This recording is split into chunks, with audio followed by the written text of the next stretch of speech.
All right, so we are now recording. Good afternoon, everybody.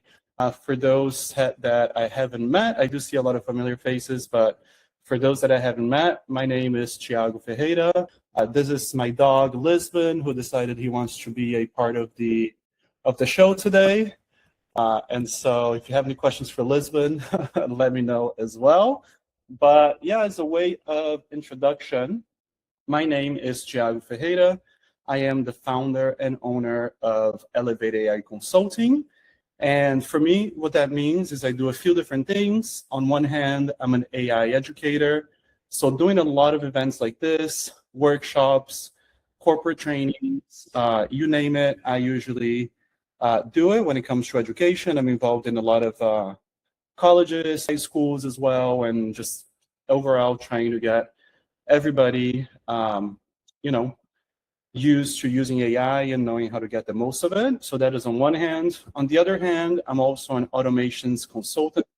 So I'm usually working directly with the leadership of companies, setting AI strategy, coming up with automations such as agents, AI agents, for example, and all of these different things that we hear are so trendy nowadays.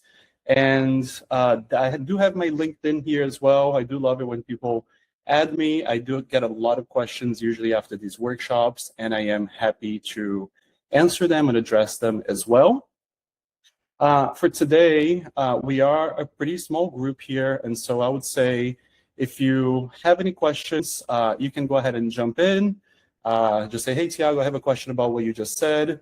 I'm totally happy to address it in the moment, or if you feel more comfortable, also put them in the chat, and we'll have a few minutes at the end to address everything. Right, so today, it's about competitive advantage, right? And the reason that I chose this topic for today is actually, I'm now also an AI professor at IE Business School in Spain. That's where also I got my MBA. And they asked me to come up with a session on competitive advantage and AI for their alumni and the MBA, the executive MBA students. And so when they asked me for that, I figured, hey, my favorite thing to do is to get paid by a big institution and then share that content for free with the community.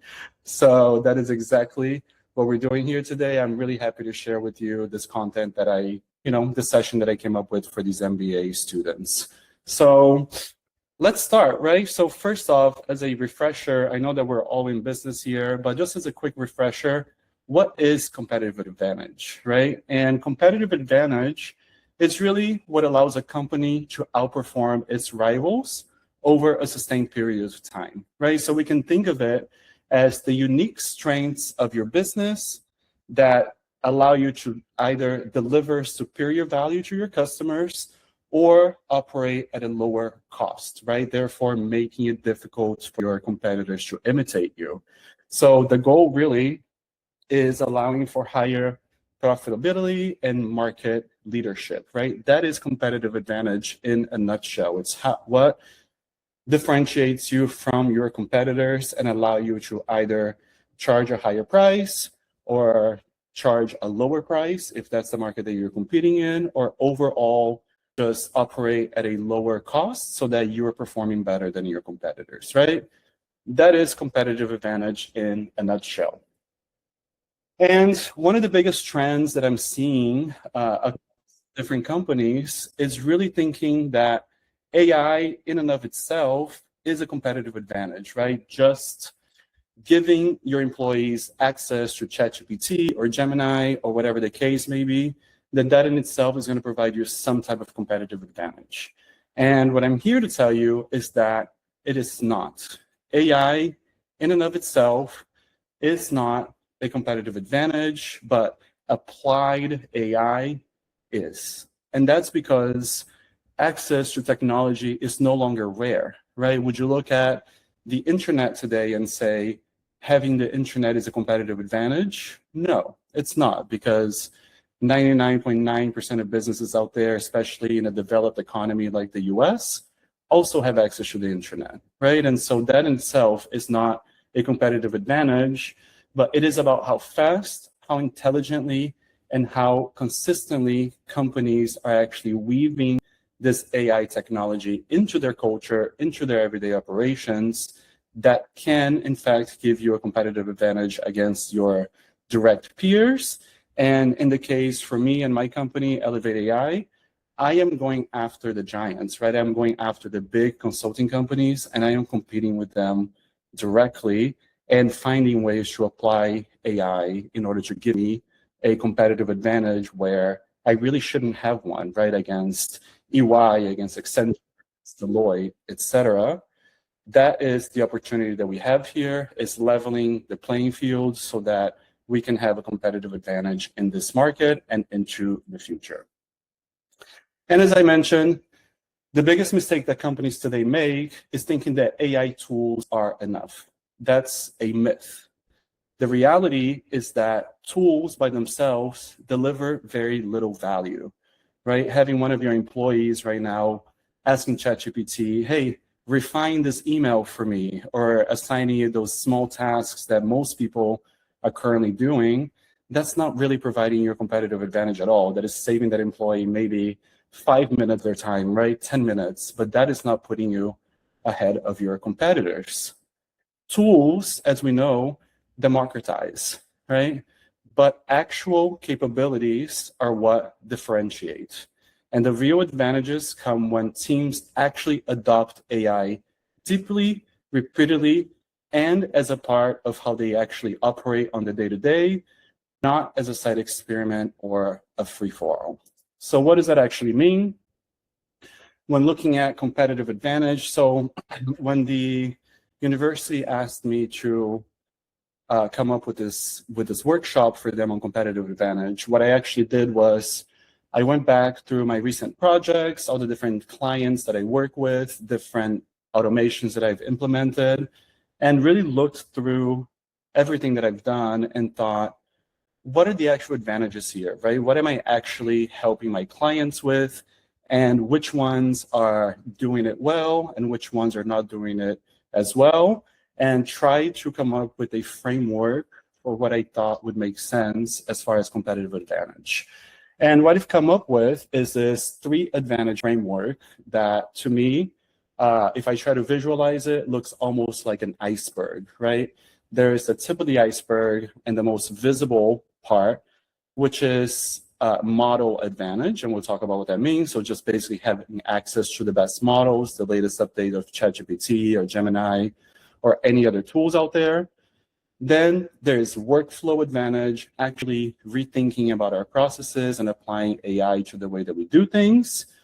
And then beneath the surface, less visible, less obvious, but much more massive, is actually the human advantage that AI can bring us. And those are the 3 things that I'm going to go over today over the next few minutes here, one by one. So I'll give a spoiler here right now. Only 2 out of those 3 advantages are actually defensible in the long term. Models, everyone can have access to the latest models, but workflow and human advantage is where we actually start to see competitive advantage in the medium to long term. So let's talk about and see exactly what that means.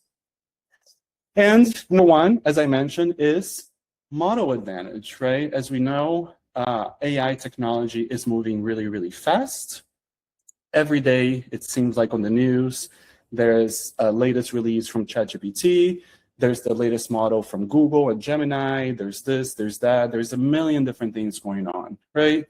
But that is table stakes. That is not a strategic edge. Virtually any company can give access to employees to tools like ChatGPT, Gemini, and Copilot, but giving access is not enough. And as we're seeing over the news over the last month or so, the conversation around AI has really, really shifted. I don't know if you've noticed that we've kind of gone from AI is amazing, let's AI everything. And the big headlines that I'm seeing over the last few weeks are actually saying that most companies, in fact, there's a report from MIT saying that 95% of companies that have made big AI investments are saying that they're not actually seeing any returns at all. They're not seeing the extra efficiencies. They're not seeing the economics. And so the conversation has really shifted. Yes, Barb, I see you have a hand up. Go ahead. Right, yeah. So I agree with you, but the perspective that I have on AI is that if you look at a short term ROI. AI won't ever outpace, making changes, right? But where I see AI making a massive competitive advantage and really huge improvement on an ROI is on a long-term basis. I know that there was a Gartner study that was done like mid last year, also, similar to the MIT studies to identify, what would be the ROI, and the short-sighted leader would say, well, we're just going to give you a model, give access to a model because it's too expensive. Up front, it is too expensive. It's very expensive up front, but it's those long-term those long-term benefits by using AI that really does make a difference. Is that something that you've found as well in your profession? 100%. I mean, I agree with that 100%. And actually, that's what I'm going to get to over the next few slides, right? Essentially, no, it's okay. I mean, you're hitting on the exact point that I wanted to hit, right? Essentially, everyone can have access to tools, right? And now most companies already do, especially in a developed economy like the US. Even though you'd be surprised, I'm still getting contacted and walking into companies that have not given their employees access to ChatGPT or Gemini or any of these tools. So they're already behind for sure. And the companies that are giving the employees access, yes, that does provide a competitive advantage. But I would say in this case, only in the short term, right? Only until your competitor also gets ChatGPT and learns how to use it really well. Right, so that is exactly, thank you for bringing that up, that is exactly what I'm seeing as well. Model advantage, a lot of companies are thinking, oh, I'm going to give access to all of my employees to ChatGPT, and that's going to give us a competitive advantage. Sure, it might for a few weeks, months, but not past that, right? Like I said, I gave the example of the internet. Maybe having the internet in the beginning when it was first launched gave your business some type of competitive advantage. You could be the first one to launch a website, have some online presence, right? But fast forward a few years later, everybody has that. And so it's not really an advantage anymore. It's actually just a requirement, right? The business is required essentially to have internet, right, in order to operate. And that's the way that we are going with AI as well. And here's the example, right, is essentially a shotgun approach. I walked into companies and they were like, yeah, no worries. Like, not only did we give access to GPT, but our employees also have access to Gemini, and we got this other tool, and we got Copilot, and we have this, and we have that. But in fact, none of the employees actually knew very well how to use it, right? And the example that I have recently was working with a Fortune 500 automotive company. And what I walked into was essentially a war zone, right? They had no centralized AI policies. They all had access to all the tools and all the latest technologies. And there was a big fight between each department trying to be the one with the right governance, the right usage, the right use cases. All of the marketing director, the sales director, the logistics directors, everybody basically in this war with themselves, trying to be the ones to determine how the company was going to move forward with AI, which, as you can imagine, is also a big personal career opportunity for those people, right? Essentially setting the standard. So they had taken this shotgun approach, applied every single tool that you can think of, had very little training for their employees. And what they were seeing was actually, number one, the civil war in the company. And number two, their technology costs just rising up and up and up as they gave all of these employees access to tools, but not actually seeing any efficiencies from that, right? Not seeing any actual ROI. And so model advantage can provide you a competitive advantage in the short term, but only until your competitors also are able to catch up and give all those same tools and those same models to their employees, right? So model advantage, short-term advantage only for the time being.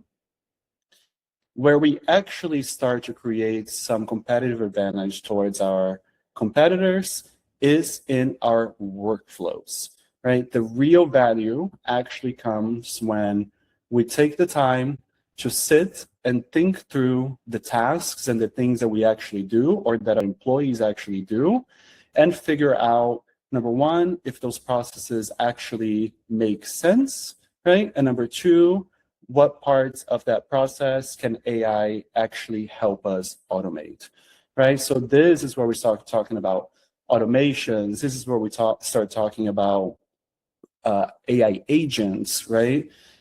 That can provide you an advantage in the medium term. And that's because your competitors also at some point will also be able to sit down and reevaluate their process, come up with AI agents or automations and things like that. But that takes longer, right? And so that acting on that now can put you ahead of your competitors for the medium term. So this is really a medium-term competitive advantage, is looking through the things that we do and how do we automate them as well. And I can give some examples here of what that actually looks like, because a lot of times when I talk about automations and agents, like that's where I lose people because I haven't seen what that actually looks like yet. I have an example of a very simple extension that actually for a client who is a member as well of the chamber. They contacted me. This is a health insurance company, and their pain point was that they were using this dashboard from the early 2000s in order to track their health insurance applications, didn't give any notifications, didn't provide them with a lot of information, and they had an employee, like an actual person, going every 30 minutes and refreshing the dashboard and trying to figure out, if they had to send any notifications to their insurance agents about their applications, right? So imagine this, somebody sitting there all day long, just refreshing a dashboard, right? That is no value add for the company. And so we were able with AI to create a very simple extension for their Google Chrome that now just watches that page all day long and sends out those notifications to the health insurance agents, therefore freeing up that person that was refreshing the dashboard every 30 minutes to actually do her job and actually do the things that actually bring value to the company to actually sell, right? Rather than just sit there and do this crazy job of just refreshing a dashboard all day long, right? That doesn't make sense. Then there are different automation tools such as Make.com and Zapier that can help you automate your repetitive tasks. Those are really the things that will bring you a competitive advantage. Being able to free up your employees or yourself from doing that day-to-day admin work that is so repetitive, but that we all do. Every function, every job out there has those repetitive admin tasks, right? Processing invoices, right? Maybe it's following up on invoices. Maybe it's following up on appointments or creating calendar invites, checking contracts, etc.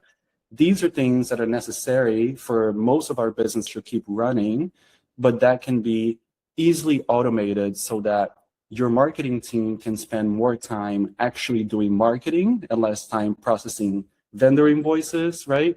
So that your sales team can actually spend more time selling and creating those human relationships and prospecting clients, and less time behind the computer processing POs, finding mistakes, following up on things that could be following up automatically.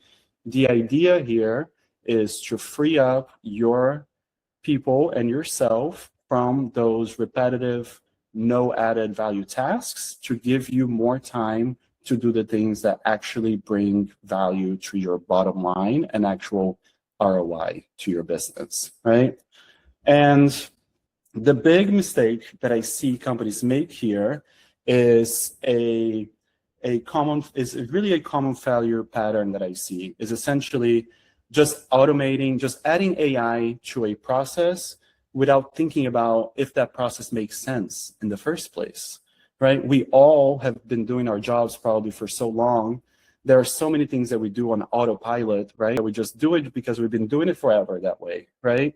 And we never stop, really. We don't have time, right, to stop and think about, is this the right way to do this? Is this the most optimal way to accomplish this task? And what ends up happening there is you are rushing to automate a process without reevaluating it. And guess what? What happens when you automate a bad process is that you're just making bad work happen faster, right? You're just automating something that didn't need to exist to begin with. So the solution and where you can actually find competitive advantage is to take the time to sit down and think through the process, think through the different tasks that you do on a day-to-day basis, and then find the efficiencies, eliminating tasks that don't need to happen anymore, and rethink the process from the beginning, including where applying AI actually makes sense, and then deploying it. Not just sitting down, let's automate this process and go with it and just hope that this is the right process that we should have, right? And so model advantage can provide you a short-term advantage until your competitors catch up. Workflow advantage can provide you actually a really, really big competitive advantage in the medium to long term, as long as you are actually redesigning the processes and applying AI to the places that actually make sense. So far we have the short-term competitive advantage and we have the medium-term competitive advantage. But how do we actually look into the future and are able to generate a long-term competitive advantage for ourselves and our business? And I'm actually here to tell you everything the opposite of everything that you've been hearing on the news, right? The clickbait articles that we see nowadays, or what we see on the news, right? Facebook letting go of, however many thousands of people, Amazon letting go of however many thousands of people. We as small businesses here have to realize that, number one, that is hype, right? Those are the articles that actually get people to click through and read and that generate traffic, that is clickbait, and that it's what is happening at Google or Facebook and Amazon is actually not that relevant to our small businesses operations on the day-to-day. We cannot fall for the trap that the news is telling us and, applying AI to everything and firing all of our human workers. That will not generate a long-term competitive advantage for you. Your people, the humans, are actually your real competitive advantage. So technology shifts fast. The AI tools are going to keep changing every day. The models are going to continue evolving. New versions are going to continue dropping every few months. What remains and compounds over time is human capability. And the reason that I say that is that I always like to say this to people. The intelligence in artificial intelligence actually comes from you. It actually comes from me. The systems have access to all the information in the world, but it doesn't know what to do with it until you put in your prompt, until you put in the request, until you tell it what to do with all of that information that it has. The intelligence comes from the human user, not from the AI system. And so when it comes to upskilling our teams over replacing them with AI, what I've been working with leaders and telling them is that AI eliminates tasks. It doesn't eliminate jobs. And as a matter of fact, for the majority of companies that we're seeing, there was a big news a few months ago about Duolingo like letting go of a ton of their people and trying to apply AI to everything in order to save costs. And it's been a disaster. They've had to go back and rehire some of those people and rethink through everything that they did. Because, again, AI eliminates tasks. It doesn't eliminate jobs. And for me, at Elevate AI Consulting, one of our stated missions and one of the things that I work on is I specifically don't work with companies that come to me with layoff projects. If your company is coming to me with a project that you're trying to apply AI in order to eliminate, half the staff, thank you very much, but I will refer you to someone else. You're not going to be working with me. Because for me, I am more interested in working with companies that are seeing that some of the jobs that exist today may not exist tomorrow, but they may not be needed tomorrow, but they're interested in upskilling those people to be ready for the jobs that are going to exist tomorrow, right? And so I find it to be a huge mistake for companies that are looking to replace all of their human staff with AI. That is not what I do. That is not what my company does. And if that's what you're looking to do, thank you, nice to meet you. I will refer you to someone who's a specialist in doing that, right? And why is that? So we learn by doing, right? Humans, as we know, this is a new thing here. I'm not revealing any new concepts. Human beings learn by doing. And so when employees are given the proper training through the AI systems and are able to build something with their own hands and actually learn how to use it really well, that is where the competitive advantage for your company actually comes from. And that is where most companies are lacking right now. And one of the biggest challenges for me as an AI educator has been that AI is so easy to use, right? That anybody just picks up ChatGPT and sends a prompt or two and asks a couple questions, and they think, oh, I know how to use AI, I'm good. But as a matter of fact, there's so much more to it. Most people are still using AI like a Google, right? Asking very vague questions, receiving very vague answers, and they think they're using it amazingly, when as a matter of fact, that is just really ground zero for what AI can do for you. And so one of the solutions that I've developed and that I found is my signature AI training bootcamp. And that has been the biggest differentiator between my companies and all the other AI companies and AI educators that are out there, is that I am providing for companies hands-on cross-team training. And so what my bootcamp looks like, it is 2 days of intensive AI training. Number one, we do all of the fundamentals and all the basic skills. On day 2, every single employee is actually getting hands-on and building an actual AI use case for themselves, for their jobs, and something that will actually be useful for them.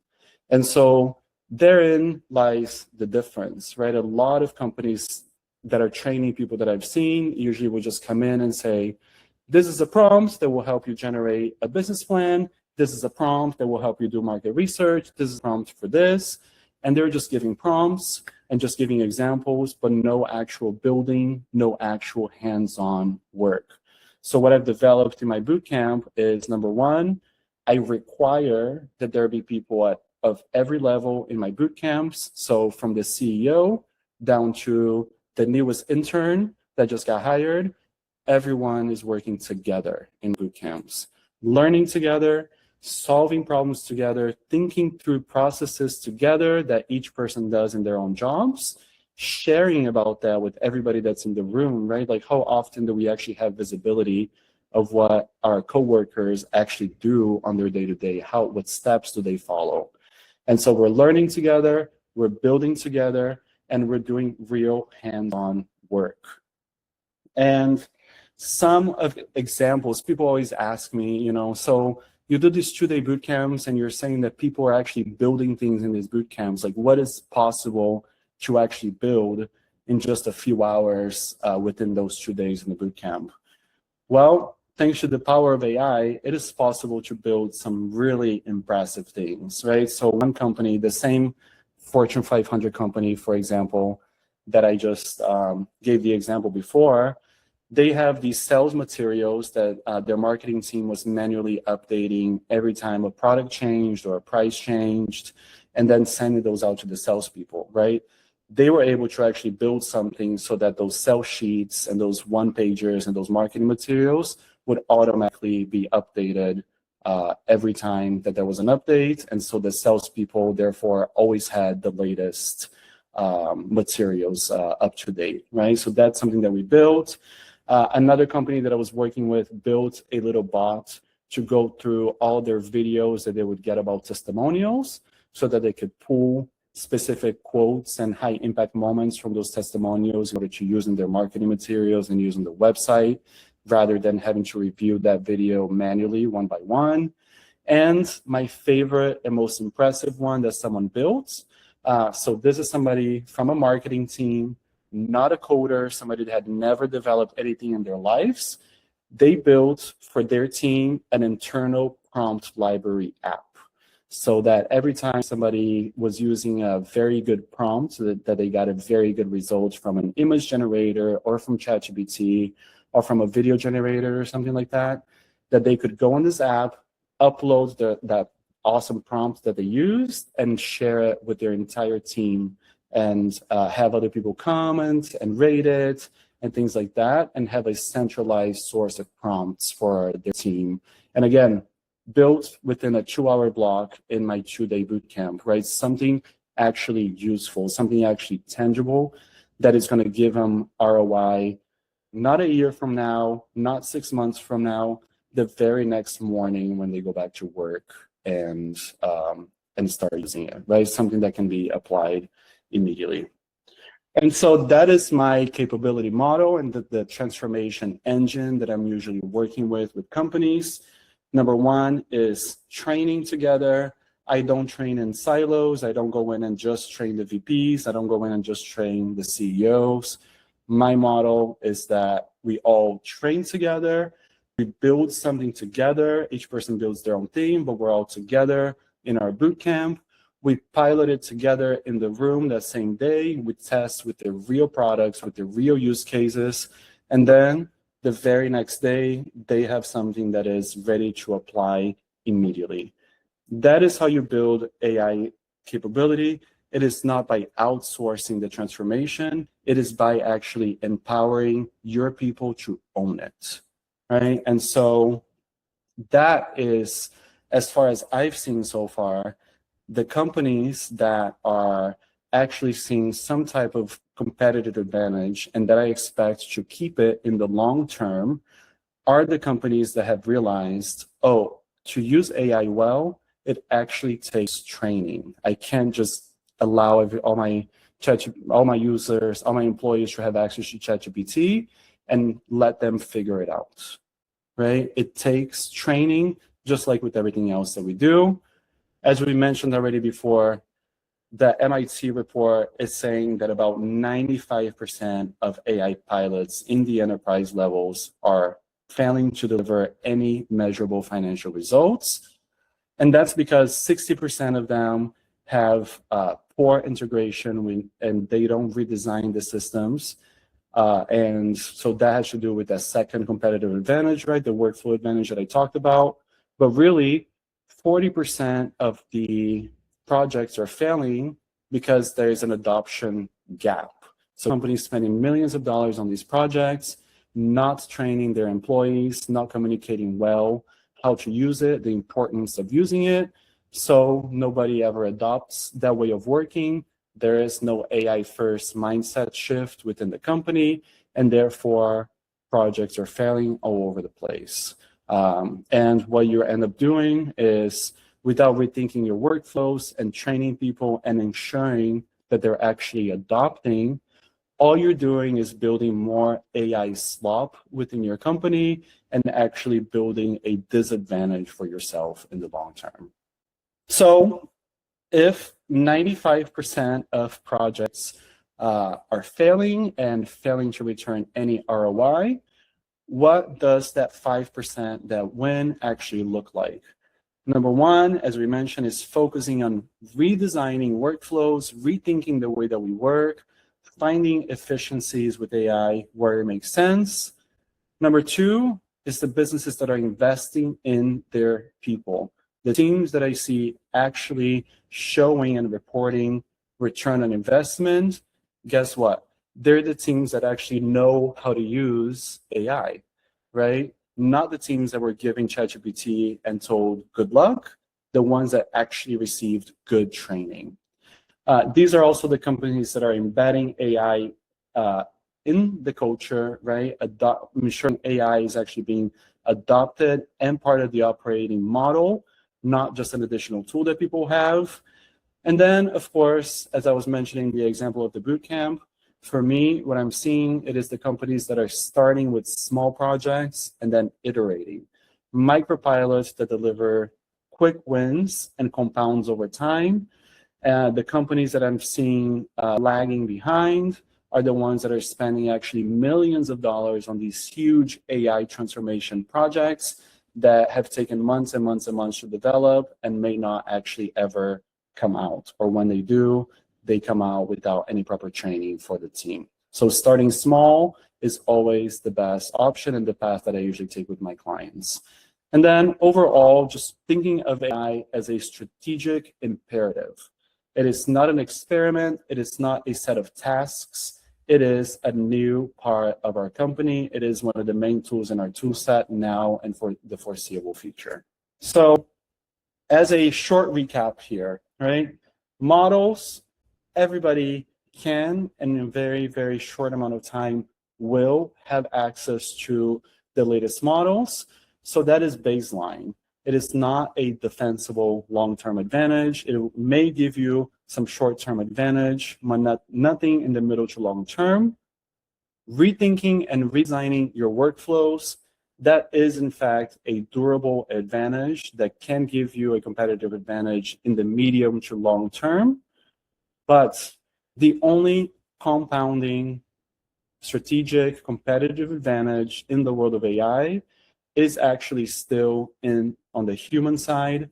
The companies that are winning are the ones that have trained and capable teams who know how to use the system better than everybody else. And so how do you actually build competitive advantage for your business? It's by combining those three things. It's by combining the best models, by actually thinking through what your work actually looked like, but remembering and investing in the human capability, the upskilling and preparing the people that you've already invested so much in, right? The people that you have in your team, the one thing that I hear from companies all the time is how hard it is to find good people, right? And so if you've already got those people in your team and it was so hard to bring them in and you've already invested so much in their training, why would you not invest in them into the future and into the roles that are going to be coming up, and by upskilling them and allowing them to experiment? So to close us out here, and as a part of a summary, a little bit of a summary as well, I did think through 5 uncomfortable truths that every leader must accept as we go into 2026. Number 1, we're coming into an era where we have to realize that our competitors are not necessarily other companies, but they're actually other teams that are using AI effectively. So that is one of the things that has changed in the market. Number 2 is that competitive advantage actually decays over time. So we have to continually work on it and teach and train our teams on the latest technologies. Otherwise, we do risk falling behind. Number 3, as I talked about from the beginning, is that small wins compound over time. Big AI initiatives are often failing. Small wins, iterated consistently, actually compound into culture transformation. Number 3 is a reminder that we are human beings and practice is what builds capability. So giving a list of prompts to your team is not going to work. Hands-on practice and real workflow creation actually builds capability. And number 5 is my own variation on something that you've probably heard a million times by now, and it's become a little bit cliche, right? Everybody's asking, is AI going to take my job? And the answer is always, no, AI isn't going to take your job, but someone that knows how to use AI really well will. And my variation on that is that AI isn't going to replace your company or your job, but an AI-enabled competitor might. And so that is the truth that we're fighting against right now and that we have to realize in order to stay competitive into the future. And so start small, upskill your people, think through the work that you actually do and redesign any workflows that don't make sense, and then move quickly into production and deploying these things. Don't treat AI like a software to deploy, but treat it as an actual capacity and capability to build inside the organization, because it is here to stay. The genie is out of the bottle. AI is not going anywhere.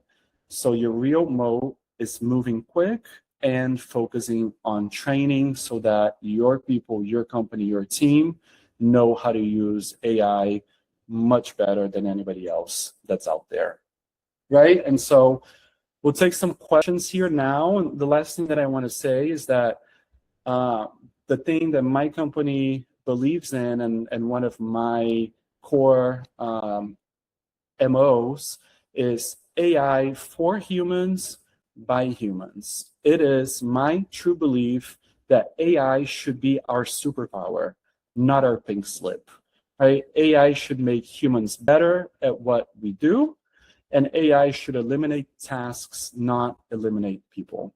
And so those are the things that I'm seeing across the market, and those are the differentiators between the companies that I walk in that are already doing pretty well versus the ones that are staying behind. It is still the focus on the humans. The intelligence, I'm going to say this for the last time, the intelligence in artificial intelligence comes from us. It does not come from the system. So let's invest in that. And thank you. We have a few minutes actually to take some questions, and it can be about anything that I talked about or any of your burning AI questions that you might have in mind. I'm happy to chat for a few minutes and discuss. And I'm going to check the chat as well. I'm not sure. I will have some question, obviously. Go ahead. Go ahead. So we had, discussion together about AI a couple of times. So let me ask you something. ChatGPT, Gemini, Copilot, are they all the same at the end of the day? Yeah, so they're all basically the same. For most companies, right, I usually say, if you already have Gemini included, like if you're using Google Workspace and Gemini is already included, go with that, right? If Copilot, if you're a Microsoft company and Copilot is already included, go with that. If it's not, go with ChatGPT, because that's in general the best tool for 99% of people. But my real answer is that the best AI is the one that you know how to use really well.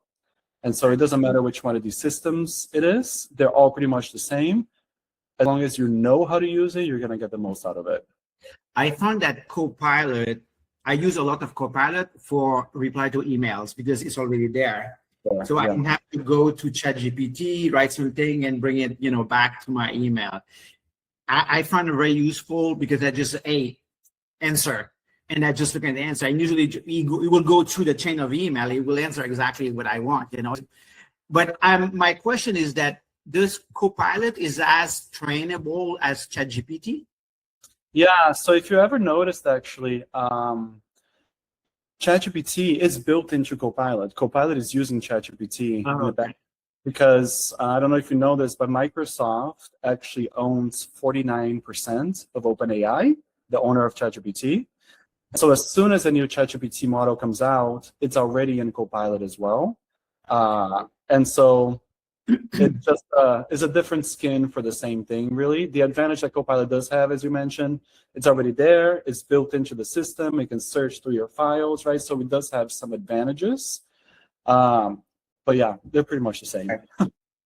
But Steven, you're a very particular case, because I know that you're using it very well. You've been using it for a long time. And so I know that, you can tell some of the differences between the tools. You're pretty much a power user at this point. I know that. Any other questions out there that I can? I have another question, Thiago. This is a little bit unrelated to your presentation, but there's a lot of companies. So I'm in between jobs, and there's a lot of companies that are using AI technology to vet candidates. Do you have any feedback on that, on how is the best way to address the situation of going, how do you say, the filter of AI versus, so that even if you have good background for a job, let's say? Yeah, I do have some thoughts on that. It's kind of a funny situation, right? Because it is job applicants using ChatGPT to optimize their resumes. And then on the other side, it is ChatGPT analyzing those resumes, right? And picking candidates to go with. Exactly. So it's like AI talking to AI, basically. And so my honest advice to you would be to focus on that human element. So obviously do that, right? Like have ChatGPT analyze your resume, have it put in the keywords that you need for that position. The other AI can find it. But to your point, everyone is doing that. So the way that I've seen people differentiate themselves is by going on LinkedIn, finding the hiring manager, right? Messaging that person directly saying, hey, I'm really interested in this job, I applied, right? Because otherwise, there's really no way to stand out. Or like trying to find one of your contacts, right? Hey, can you introduce me to somebody in this company? Sure. That is still the best way to go. I'm sorry that I don't have a better answer than that. No, but that makes sense. I mean, that's pretty much what I've been doing apart from my own business right now. Yeah, is reaching out to LinkedIn. It's a very great platform for that. And that's what I use a lot. I mean, and it's such a crazy situation, right? Like I said, it's basically AI talking to AI. I see the same situation in schools. Like I volunteer in with the Greater Achievement, Junior Achievement of Greater Miami. I teach some finance classes in some different high schools, and I'm talking to the teachers, and they're telling me the same thing. They're like, okay, so my students are using ChatGPT to do their homework. I'm using ChatGPT to grade their homework.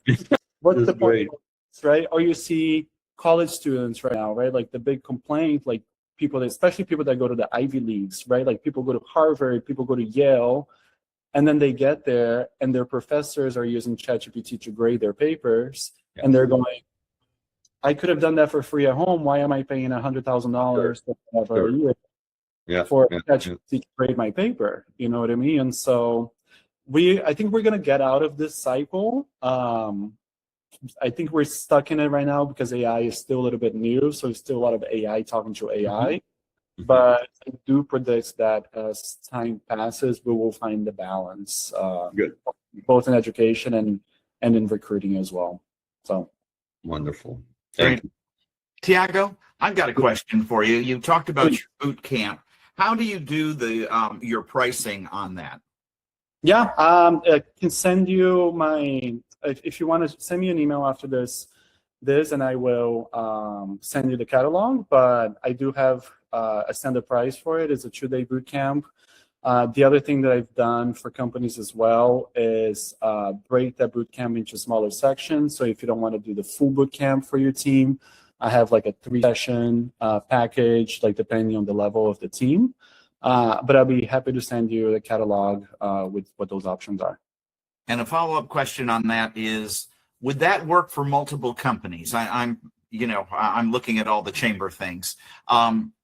Would a boot camp sponsored by the chamber be something that you could arrange where you might have multiple businesses involved? Yeah, I would love to. So actually I've had a lot of requests by individuals as well. So far, Marty, I've only done boot camps inside of specific companies, right? For their teams, for the marketing team, sales teams. I do have a lot of individuals coming to me asking if they can participate or have some private training with me. So that is one of the things that I'm working on for early 2026 is those getting a group of people together who are just individuals, right? And so if that may be something you want to partner on from the chamber and offer it. That would be great, because that's what we have is a number of really small businesses that don't have all those departments like Barb's company. I really don't need all that training for my secretary and bookkeeper and I, but I clearly would like that training, and I think there's a number of small companies that are in the chamber, and it might be a great program to promote. So let's do that. Yeah, and you guys have the perfect location for it as well, with the meeting room there in the visitor center and all that. So perfect. Yeah, let's talk. It could be a fun thing to do for 2026. Very good. Thank you. Tiago, I shared my question via text.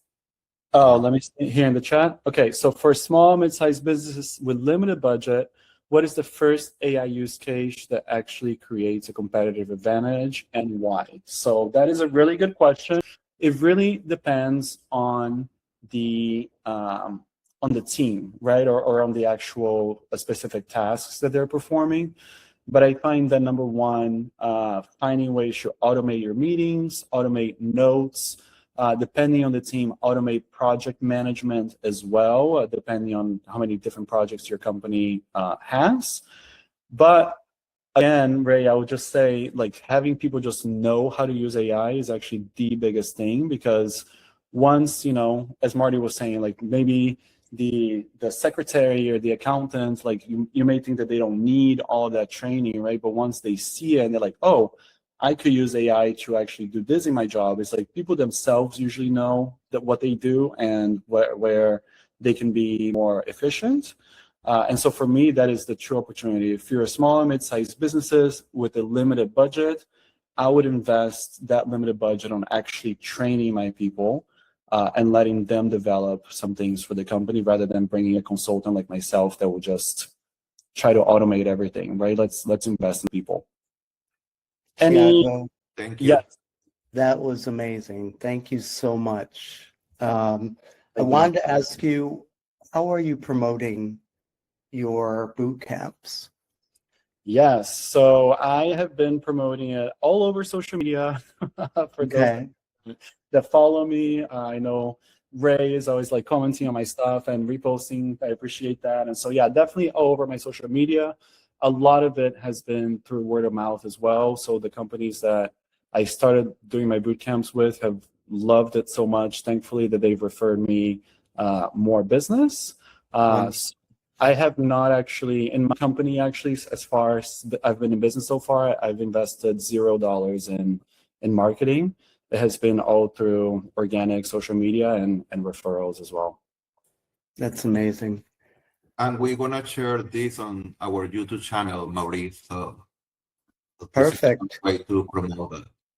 That's what we need to do. It helps educate people. And, you know, as far as putting all your information on your Chamber Master, where you put your business information, if you can put more on there so people can connect with you, that would be smart. Perfect.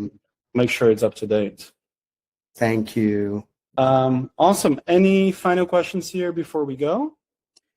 It's not a final question, but it's more a comment about, you know, we've been using, you know, AI intensively here at the office, and created prompt, you know, to automatize, you know, some procedure, and it takes time. So you need to be patient, because when you create a prompt, it won't work the first time. You know, you have to finesse, massage that prompt, you know, and be more specific, because he doesn't know. You know, he will do exactly what you said, you know, but so it takes time. You need to be patient.